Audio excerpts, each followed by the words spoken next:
Well, happy Friday to you. My goodness. Thank you for joining us today. I'm Marlon Bowling, your tour guide to the ag commodities, and it's here. It's WASDE Day. Yes, indeed. We get USDA supply and demand report later on today, and you can mark it down. It'll come out at noon Eastern time today, 11 o'clock Central. I'll have live coverage when that report hits the wire as soon as it comes out, and we'll talk about it for a while. So anyway, noon Eastern time, be prepared for it. I want to take a look at our overnight trade. In the overnight session, let's go to the quotes provided by bar chart here. And on the big screen on the July corn, we sagged overnight. We ended up about 5 lower at 605 1/4 in advance of this report. Only a penny and a quarter from our low of the day. December was down 3 3/4 cents overnight.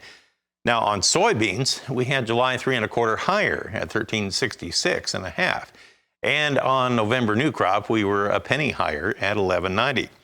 Then you get to the wheat, and looking at Chicago wheat overnight, well, we had July actually 2 3/4 cents higher at 629. Well, that was only about 3 cents from its high of the overnight trade.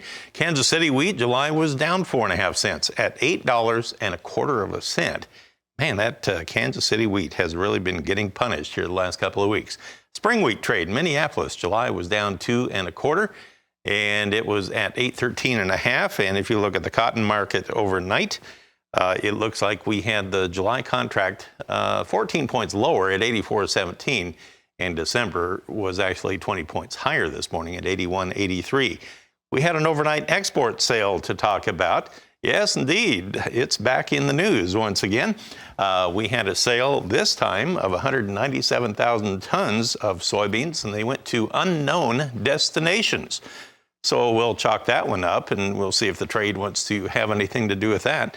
Let's bring in Brian Hoops, president of Midwest Market Solutions. He's in Springfield, Missouri, and we'll talk about all this. Brian, when you look at the WASDE report numbers that come out today, what's the first thing you're going to go to?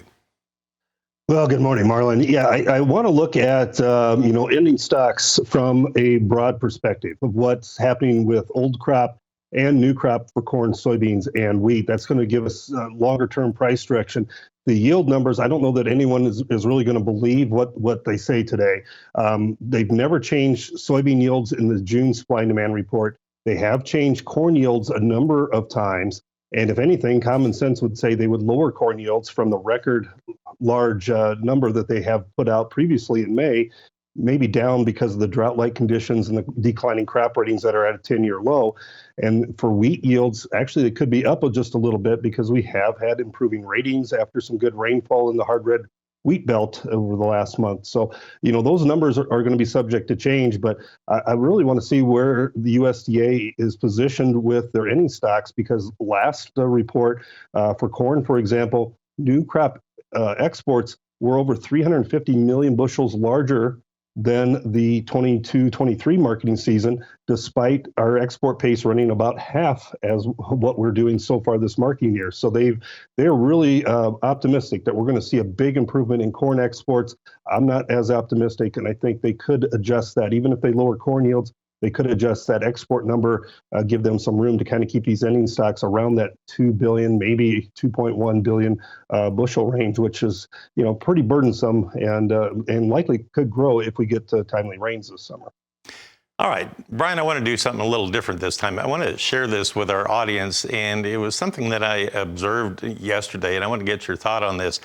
Everybody's talking about how dire the market is right now and how much ground we have lost. And you can see on the chart behind me, I'll get out of the road here a little bit, but yeah, in fact, it actually goes off of the top of the chart a little bit, but we had a high on April 25th of 22 up here, and it hit 613 1/4. So yeah, we had a big decline. Look at where we are right now today. This is where we were, and this is a weekly chart. So yeah, looks pretty dire, right?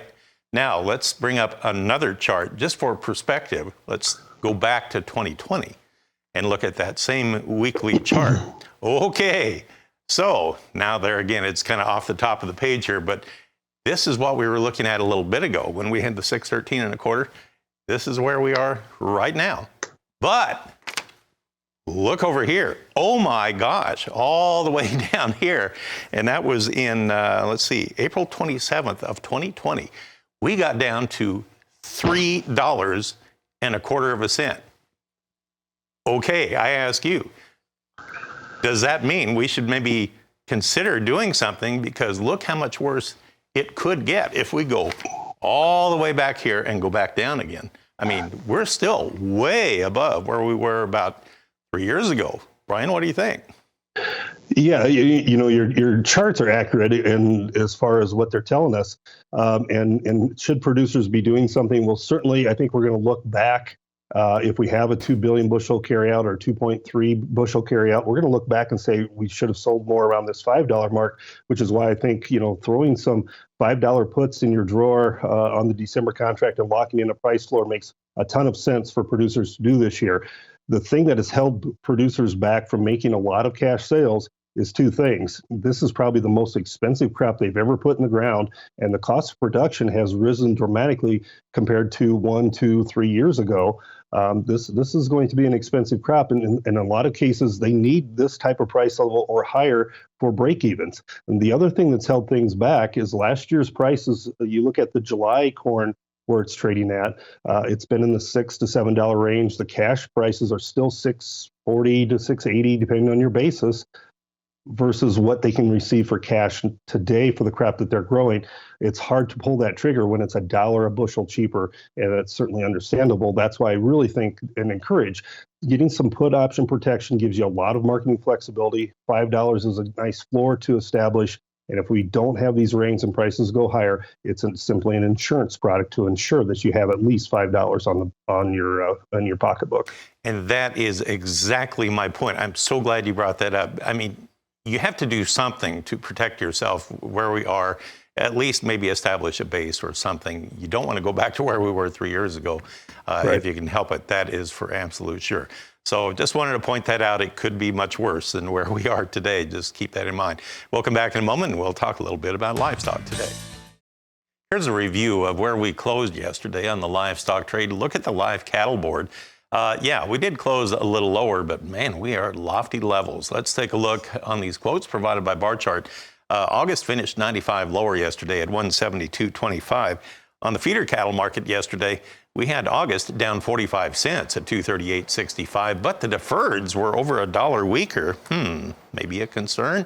Lean hog trade, well, we were mixed. July was up 27 cents at 87.20, but all the deferreds were weaker, led by October down $1.30. Let's go back to Brian Hoops of Midwest Market Solutions. So, all right, on the cattle side, I have to ask you, we've been flying so high recently. I guess you would expect it to take a breather, but what happened in the cash market yesterday? Yeah, the cash market has just been red hot on fire. You know, we were stronger a week ago, $2 to $5 higher in most locations last week, and we're doubling that or more this week. We're probably going to end up $8 to $12 higher dressed and at least $5 to $10 higher on a live basis. So the cash market's really exploded the last 2 weeks, and the futures market has followed it real closely. And a lot of producers, a lot of hedgers have taken this rally as an opportunity to lock in some prices. You know, there's been a lot of hedging, some profit taking on long positions. But, you know, you look ahead to the cattle on feed report coming out later this week, we're going to see probably an increase in placements for the first time in several months.